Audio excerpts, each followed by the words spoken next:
ये कहानी उन लोगों के लिए है जो अपने जीवन से संतुष्ट नहीं हैं और दूसरों को अपने से ज्यादा खुद समझते हैं। इस कहानी को पूरी तरह से समझने के लिए अंत तक देखें। एक समय की बात है, एक कौवा अपने जीवन से बहुत दुखी था। वह एक पेड़ की डाली पर बैठकर रो रहा था। पेड़ के नीचे एक साधु बैठा था। तभी कौवे के आंसुओं की एक बूंद साधु के गाल पर जा गिरी। साधु ने सिर उठाया और देखा कि ऊपर पेड़ पर एक कौवा रो रहा था।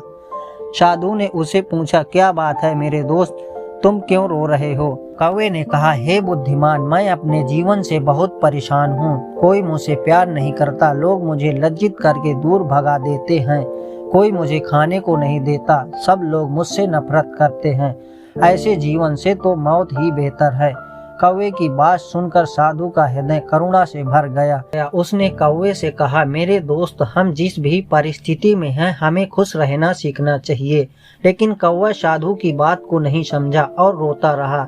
तब साधु ने कहा, परेशान मत हो, बताओ क्या बनना चाहते हो? मैं अपने मंत्र से तुम्हें वह बना सकता हूँ। कौवा खुश हो गया और बोला, हे महात्मा, यदि आप मुझ पर उपकार करना चाहते हो तो कृपया मुझे हंस बना दो। साधु ने कहा, ठीक है, तुम्हें हंस बना दूंगा, लेकिन पहले हंस के पास जाओ और उससे पूछो कि वह अपने जीवन से खुश है या नहीं। तुम जाओ और पता करो, मैं तुम्हारा इंतजार करूंगा। कौवा खुशी से हंस से मिलने उड़ गया। कौवे ने एक हंस को तालाब में तैरते देखा। हंस के पास गया और कहा कि तुम कितने सुंदर हो, तुम दूध के समान सफेद हो, सब लोग तुमसे प्यार करते हैं, तुमको तो दुनिया का सबसे खुशी पक्षी होना चाहिए। उसने उदास मन से कौवे से कहा, नहीं मेरे दोस्त, खुश नहीं हूँ। दुनिया में बहुत सारे खूबसूरत रंग हैं, लेकिन मेरे पास कोई रंग नहीं है। सफेद एक उबाऊ रंग है। मुझे लगता है कि तोता दुनिया का सबसे खुशी पक्षी होना चाहिए, क्योंकि वह इतने अलग अलग रंगों से भरा हुआ है। यह सुनकर कौवा उड़ गया और तोते के पास पहुंच गया। उसने तोते से कहा, हे तोते, तुम कितने रंगीन और सुंदर हो, तुमको तो दुनिया का सबसे खुशी पक्षी होना चाहिए। तोते ने उदास मन से कौवे से कहा, नहीं मेरे दोस्त, मैं खुश नहीं हूँ। अक्सर तुमने लोगों को तोते को पिंजरे में रखते हुए देखा होगा। मुझे भी हमेशा डर रहता है कि कहीं कोई पकड़कर मुझे पिंजरे में बंद ना कर दे। मुझे लगता है मोर दुनिया का सबसे खूबसूरत पक्षी है, क्योंकि वह बहुत से अलग अलग रंगों का धनी है। यह सुनकर कौवा मोर की तलाश में उड़ गया। कुछ देर खोजने के बाद आखिर उसे एक मोर मिला जो एक चिड़ियाघर के पिंजरे में था। उसने देखा कि उसे देखने के लिए बहुत सारे लोग इकट्ठे हुए थे। लोगों के जाने के बाद कौवा मोर के पास पहुंचा और बोला, प्रिय मोर, तुम बहुत सुंदर हो। हर दिन हजारों लोग तुम्हें देखने आते हैं और जब लोग मुझे देखते हैं तो तुरंत दूर भगा देते हैं। मुझे लगता है कि तुम्हें इस ग्रह पर सबसे खुश पक्षी होना चाहिए। मोर ने उदास होकर उत्तर दिया। मोर ने कहा कि मैंने हमेशा सोचा था कि मैं ग्रह पर सबसे सुंदर और खुश पक्षी हूँ, लेकिन अपनी खूबसूरती की वजह से मैं इस चिड़ियाघर में फंस गया हूँ। जब लोग सजावटी चीजें बनाने के लिए मेरे रंगीन पंख तोड़ते हैं तो मुझे बहुत दर्द होता है। मोर ने एक आह भरी और कहा, मैं खुश नहीं हूँ मेरे दोस्त। मोर की यह बात सुनकर कौवा हैरान रह गया।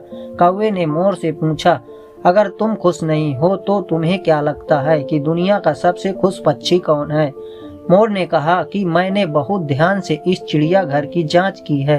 मुझे यह एहसास हुआ है कि तुम कौवा अकेला एक ऐसा पक्षी है जिसे पिंजरे में नहीं रखा जाता।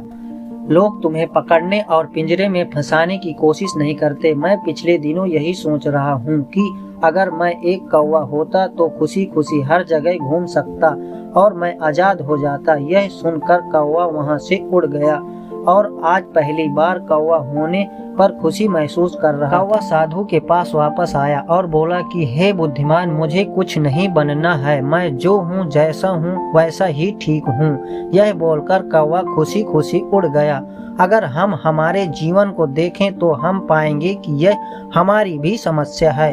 हम दूसरों के साथ अनावश्यक तुलना करके दुखी हो जाते हैं और फिर खुद को कोसते हैं। हम ये नहीं देखते कि हमारे पास क्या है और ये सब बातें हमें दुख के दुष्चक्र की ओर ले जाता है। जो आपके पास नहीं है उसे देखने के बजाय जो आपके पास है उसमें खुश रहना सीखना चाहिए।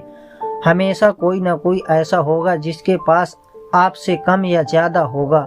अगर आप अपनी तुलना दूसरों से करते रहेंगे तो आप कभी सुख नहीं पाएंगे। एक व्यक्ति यदि उसके पास जो है उसी में संतुष्ट है तो वह दुनिया का सबसे खुश और सुखी आदमी है। हमेशा खुश रहें और मुस्कुराते रहें। देखने के लिए धन्यवाद।